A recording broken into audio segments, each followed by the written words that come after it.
पंजाब में राजनीतिक घमासान जो है वो लगातार जारी है।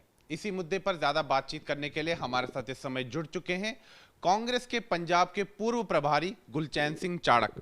गुलचैन सिंह चाड़क जी, सबसे पहले आज तक से बातचीत करने के लिए बहुत बहुत धन्यवाद। बहुत शुक्रिया आपका। चाड़क साहब, आप जो हैं कांग्रेस पार्टी के जो है पंजाब के प्रभारी रह चुके हैं। इस समय जो कांग्रेस पार्टी में इतना जो घमासान चल रहा है पंजाब में, इसको आप कैसे देखते हैं? क्योंकि अचानक जो है एकाएक अमरिंदर सिंह को इस्तीफा देना पड़ता है, उसके बाद जो है अगले मुख्यमंत्री पर भी जो है काफी उथल पुथल चलती है। आखिरकार चरणजीत सिंह चन्नी का नाम जो है फाइनल होता है, आज उन्हें शपथ भी ली है, लेकिन अभी भी जो कांग्रेस में है टकरार लगातार जारी है। कैसे देखते हैं आप इस पूरे प्रकरण को?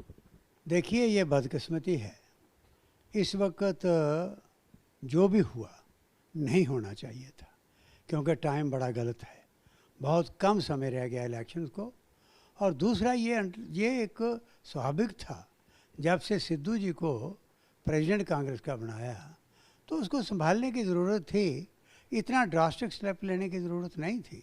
तो आपको लगता है कि जो कैप्टन अमरिंदर सिंह है उनसे इस्तीफा नहीं मतलब कांग्रेस पार्टी को लेना चाहिए था? अभी उनको कंटिन्यू करना चाहिए था चीफ मिनिस्टर के तौर पर? बिल्कुल, मैं समझता हूँ कि उधर से प्रदेश कांग्रेस कमेटी का प्रेसिडेंट सिद्धू जी को बना दिया, बड़ा अच्छा किया। उधर से कैप्टन साहब को ही सीएम रहने देना चाहिए था, क्योंकि दोनों मिलके क्या कमी है, क्यों आपस में मिल नहीं पा रहे थे, उसका एक प्रयास करना चाहिए था। एक मैं आपको बात बता दूं जो मेरा एक्सपीरियंस है, क्योंकि पंजाब में मैंने सिर्फ एक इंचार्जशिप अंदर बैठ के ऑफिस में बैठ के नहीं की। हम वर्कर टाइप हैं। मैंने पदयात्रा की है, ब्लॉक लेवल तक पदयात्रा की है। मैं पंजाब के सारे खितों के मूड को समझता हूँ। होना ये चाहिए था कि आप उन दोनों को बैठा के ये फैसला कर देते कि इलेक्शन तक नथिंग डूइंग, आपने इलेक्शन जीत के आना है, उसके बाद हम सोचेंगे। ऐसा हुआ नहीं। और इसके पीछे एक और बात बता दूँ, बड़ी ख़तरनाक बात वहाँ पर ये रहती है। वैसे तो कांग्रेस के अंदर ये सारे ही रहती है, लेकिन पंजाब में ख़ासकर, कि वो सिर्फ ये एक प्रेसिडेंट और सीएम की बात नहीं है। इसके पीछे बहुत एक ज़बरदस्त एक मुहिम चलती है, जिसमें सीनियर लीडर इन्वॉल्व होते हैं। कि उनका चीफ मिनिस्टर और ये प्रेसिडेंट की बात नहीं हो, उनके लोग कहाँ आए, कैसे एडजस्टमेंट हो और कौन आए, वो रोल बड़ा प्ले होता है। इसलिए ये मैं किसी का नाम नहीं लेना चाहता, बहुत ख़तरनाक रोल दिल्ली से प्ले होना शुरू हो जाता है। आप समझते हैं कि जो गांधी परिवार है वो इस पूरे जो राजनीतिक घमासान के लिए जिम्मेदार है? जिस तरह से पंजाब कांग्रेस में अंतर कलह अभी भी चल रही है, इसके लिए जो है राहुल गांधी, सोनिया गांधी जिम्मेदार है? देखिए, गांधी परिवार को घेर लिया जाता है और अभी भी घेर लिया गया है, और इस तरीके से कंफ्यूज कर देते हैं कि आज वो जो गेम उन्होंने खेलनी थी वो खेलने की अपने अपने ढंग से कोशिश की है कुछ लीडर्स ने, और कांग्रेस की तबाही हो जाए उसकी तरफ उनका ध्यान नहीं है। बेशक होती है तो हो जाए। जहाँ तक सोनिया जी का और राहुल जी का सवाल है, राहुल जी को मैं कह सकता हूँ, आप तो तजर्बा काफ़ी हो गया, पहले नहीं था इतना, लेकिन सोनिया जी समझ गई हैं। लेकिन प्रॉब्लम ये रहती है कि जिस घेरे में वो आ जाती हैं वहाँ से बाहर निकलना उनका मुश्किल हो जाता है। इसलिए मैं ये कहता हूँ कि आज जो सिचुएशन पंजाब की बना दी गई है, इसके पीछे बाहर के लोगों का हाथ कम है, कांग्रेस के अंदर की कला का हाथ। तो आप किन लोगों पर इशारा कर रहे हैं? देखिए, मैं उसमें सीनियर भी हैं, जूनियर भी हैं। मैं किसी का नाम इस वक्त, क्योंकि मैं वहाँ इंचार्ज नहीं हूँ, नहीं लेना चाहता। मेरे टाइम भी बहुत ज़बरदस्त मुदाखलत हुई। गलत टाइम के गुरुद्वारा प्रबंधक की कमेटी इलेक्शन अनाउंस करवा दिए गए। मैंने कहा गलत हुआ, थोड़े दिन रह गए असेंबली इलेक्शन को, नहीं होना चाहिए, लेकिन करवा दिए गए। मेरे टाइम में उस वक्त ओपन सड़कों में बैठा के एक यूथ कांग्रेस की मेंबरशिप शुरू हो गई। मैंने कहा ये मत करो, यूथ हमारा भड़क जाएगा और साजिश से दूसरी पार्टियों का यूथ आ जाएगा, और बाद में आपको किसी पोलिंग बूथ पर भी यूथ खड़े करने के लिए नहीं मिलेगा। लेकिन हुआ, उससे रिज़ल्ट सामने आ गए। इसलिए मैं ये कह रहा हूँ कि ये पंजाब के अंदर इस वक्त जो उथल पुथल हो रहा है, ये पार्टी का बहुत बड़ा एक नुकसान है, बहुत बड़ा घाटा है। चाणक्य साहब, अभी कुछ महीने पहले तक ऐसा कहा जा रहा था, खासतौर पर जो राजनीति को ठीक तरह से समझते हैं, राजनीतिक विश्लेषक हैं, उनका कहना था कि कांग्रेस जो एक एडवांटेज की स्थिति में थी, क्योंकि किसानों का आंदोलन था। वहाँ पंजाब में जो है किसान जो है काफ़ी नाराज़ थे मोदी सरकार से, और कहीं ना कहीं कांग्रेस का जो है वहाँ पंजाब में पलड़ा भारी था। अकाली दल का भी उतना पलड़ा भारी नहीं था जितना कांग्रेस का उस समय था। लेकिन चूंकि अब कांग्रेस में अंतर्कलह सामने आ गई, और बिल्कुल जो विधानसभा के चुनाव है उससे ठीक कुछ महीने पहले ही लीडरशिप का बदलाव किया गया, मुख्यमंत्री बदल दिए गए, इससे अब कांग्रेस को क्या लगता है आपके हिसाब से कि नुकसान होने वाला है? आपने बहुत अच्छे तरीक़े से अंडरस्टैंड किया है इस बात को, तभी मैं कह रहा हूँ।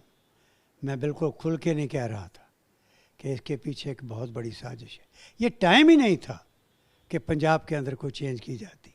ये टाइम था कि यहाँ पर भी कोई तोड़ फोड़ है, उनको बिठा के बाकायदा तौर पर समझाया जाता।